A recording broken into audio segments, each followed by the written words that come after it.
A battle-hardened royal guard, forced into retirement, secretly returns to test his young replacement.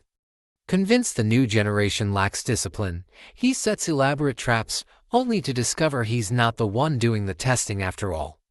Before we begin, tell us which country you're watching from in the comments.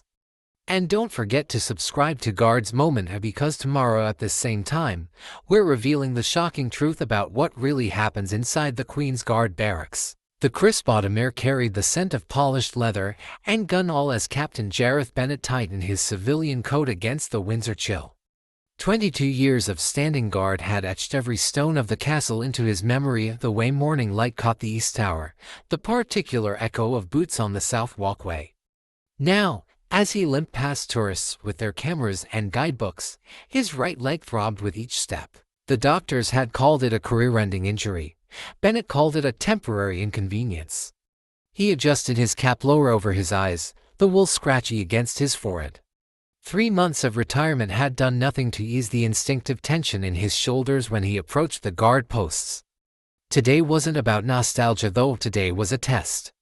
His replacement, Private Thomas Harlow, stood at attention near the Queen's Gate, scarlet tunic immaculate against the ancient stone. Bennett's trained eye immediately noted imperfections: a nearly invisible scuff on the left boot, a 0.3-second delay in the rifle salute. He scribbled in his small black notebook when suddenly ... A little boy broke from the crowd, darting toward Harlow with outstretched hands. Bennett's muscles tensed. This was exactly the sort of distraction that separated real guards from parade ground soldiers. But Harlow ... didn't flinch, not truly. From 20 feet away, Bennett saw the subtle shift in his posture, shoulders squaring minutely, weight redistributing, ready to intervene if needed, but maintaining perfect ceremonial discipline as the child's parents pulled him back. The elderly man appeared beside Bennett so quietly, he nearly jumped. A regimental tie peeked from beneath the stranger's coat. "Testing your replacement, Captain," he murmured. Bennett's pen froze mid-word. "Relax," the stranger chuckled. "Did the same in '82 after my medical discharge." Tradition matters.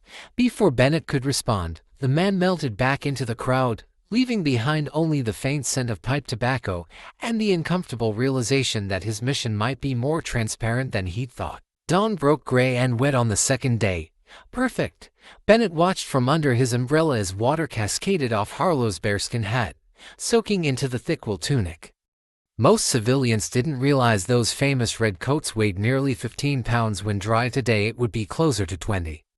Right on schedule, Major Ashford made his entrance, playing the drunken tourist with Oscar-worthy enthusiasm. "Does Her Majesty know she's got mannequins guarding the palace?" Ashford bellowed, drawing nervous laughter from the crowd. Bennett noted how Harlow's jaw tightened almost imperceptibly.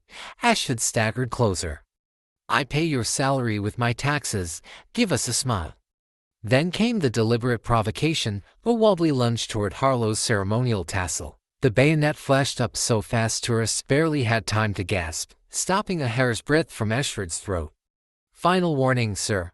Harlow's voice could have frozen the Thames. The crowd fell utterly silent. Even Ashford froze. Then, with glacial precision, Harlow returned to attention as if nothing had happened. That night at the Royal Oak, Ashford rubbed his neck where the bayonet had nearly touched. "That boy's got ice water in his veins, Gareth. And I'll tell you something else," he knew. "Those eyes weren't just reacting, they were evaluating me back." Bennett's surveillance took him to Oakwood Military Hospital on Wednesday afternoon. Through the rehabilitation center's windows, he saw Harlow out of uniform for the first time, jeans and a simple jumper, kneeling beside a young soldier with prosthetic legs. Their hands moved together over a block of wood, Harlow guiding the shaking fingers through careful carving motions. A nurse approached. "Captain Bennett, Thomas mentioned you might visit." She handed Bennett a photograph, Harlow in combat gear applying a tourniquet to a bleeding soldier. "His younger brother," she said softly. "Lost both legs in Helmand. Thomas comes every week after his shift. Won't even stop to eat." The pub's fireplace crackled as Harlow entered precisely at 7 p.m. Without a word, he placed Bennett's own surveillance notebook on the table. "You missed page 4, Captain." Bennett's blood ran cold. The missing page contained Harlow's notes about him, tracking his movements, evaluating his methods. "You were testing me." Bennett's voice cracked. "Someone had to," Harlow replied, producing a small wooden bear identical to those at the hospital. "My brother carved this the day he chose to keep living." He turned it over, revealing the inscription, "The uniform outlasts the man." 3 weeks later, Bennett stood before a new guard unit as their historical advisor. Across the courtyard, Harlow stood motionless at his post. Their eyes met briefly, an understanding passing between them. A fresh-faced recruit asked, "Sir, what's the most important part of being a guard?"